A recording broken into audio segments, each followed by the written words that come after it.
IUI ఇంకా side effects లేకుండా ఇన్ఫెర్టిలిటీకి శాశ్వత పరిష్కారం హోమియో కేర్ ఇంటర్నేషనల్. హాయ్ శివంగి గారు. హాయ్ రోహిణి అనండి, పర్లేదు. రోహిణి గారు ఎలా ఉన్నారు? సూపర్. బయట ఎక్కడ చూసినా అంటే సోషల్ మీడియాలో మీరు ఆ గేమ్ ఆడిన దగ్గర నుంచి లెగ్ది ఎక్కడ చూసినా మాకంటూ ఒక ఇది వచ్చింది అంటే పర్సనాలిటీ బట్టి కూడా కాదు, గెలవాలనుకుంటే ఎట్లాగైనా చేయగలం అనేది చాలామందికి అనిపించింది. పబ్లిక్ ఆడియన్స్ అందరూ మీది బాగా సోషల్ మీడియా బాగా మీన్ చేశారు.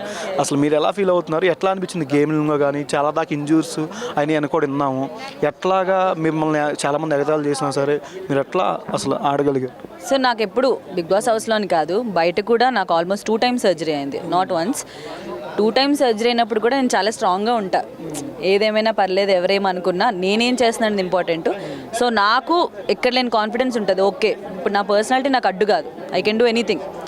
ఒక్కటే ఎంటర్టైనింగ్ అదొక్కటే కాకుండా నేను నార్మల్ బయట కూడా, హౌస్లో కాకుండా బయట కూడా ఐ హ్యాండిల్ ఎవ్రీథింగ్. నేనే అన్నీ హ్యాండిల్ చేసుకుంటా.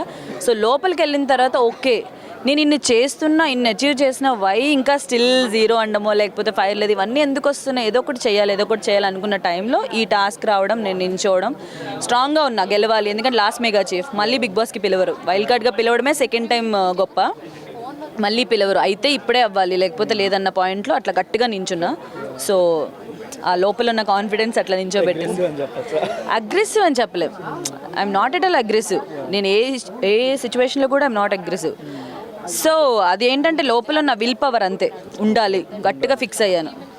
అంటే గ్రూపిజం, పృథ్వీ వీళ్ళందరూ గ్రూపిజంగా ఏమైనా ఆడుతున్నారని ఏమైనా అనిపించిందా? ఎన్ని గ్రూప్స్ ఉన్నాయి? గ్రూప్స్ అని ఏం చెప్పలేమండి. ఇప్పుడు మేము వెళ్ళక ముందు వరకు వాళ్ళంతా ఓజీ క్లాన్. సో క్లాన్ వైజ్గా ఆడడం వాళ్ళకి ఫస్ట్ నుంచి, ఇప్పుడు మేమున్నా కూడా మనం ముందు 5 వారాల నుంచి ఆడుతున్నాం రా, ఇప్పుడు కొత్త వాళ్ళు వచ్చినా మనం కలిసి ఉండాలి, మనం ఆడాలనేది పాయింట్ ఉంటుంది. మేము ఎప్పుడు దాని గురించి డిస్కస్ చేసుకోలేదు. సో ఎవరిష్టం వాళ్ళది.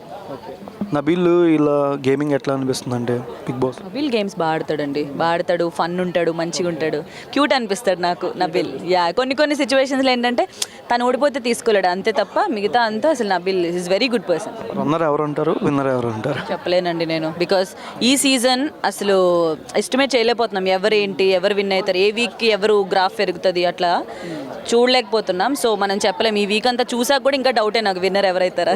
టాప్ 3లో ఎవరు ఉండాలి అనుకుంటున్నారు మీరు? ఇప్పుడు టాప్ 5లో ఉన్న వాళ్ళు 3 ఉంటారు అనిపిస్తుంది.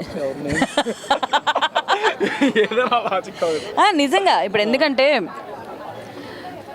ఇప్పుడు నాకు పర్సనల్గా కొంతమంది ఉండాలనిపిస్తుంది, but audience point of view ఏముందో తెలియదు. నేను షో చూసాక నేను చెప్పగలను. నేను ఇప్పుడు అట్లా చెప్పలేను, బికాజ్ హౌస్లో చూసింది బయటకు వచ్చి నేను ఫేస్ చేస్తుంది అది డిఫరెంట్. కాబట్టి ఫుల్ వర్షన్ చూసిన వాళ్ళని అడిగితే బెస్ట్. నాకు ఏంటంటే హౌస్లో ఉన్నంత నా ఎదురుగా ఏమవుతుందో తెలుస్తుంది తప్ప వేరే కెమెరా దగ్గర ఏం నడుస్తుందో తెలియదు. So I can't judge. మీరు ఇంకా ఎన్నెన్నో చేయాలని మనస్ఫూర్తి కోరును. కంగ్రాచులేషన్స్ శివంగి గారు. సుమన్ టీవీలో మీ పర్సనల్ అండ్ బిజినెస్ ప్రమోషన్స్ కోసం కింది నెంబర్కి కాంటాక్ట్ చేయండి.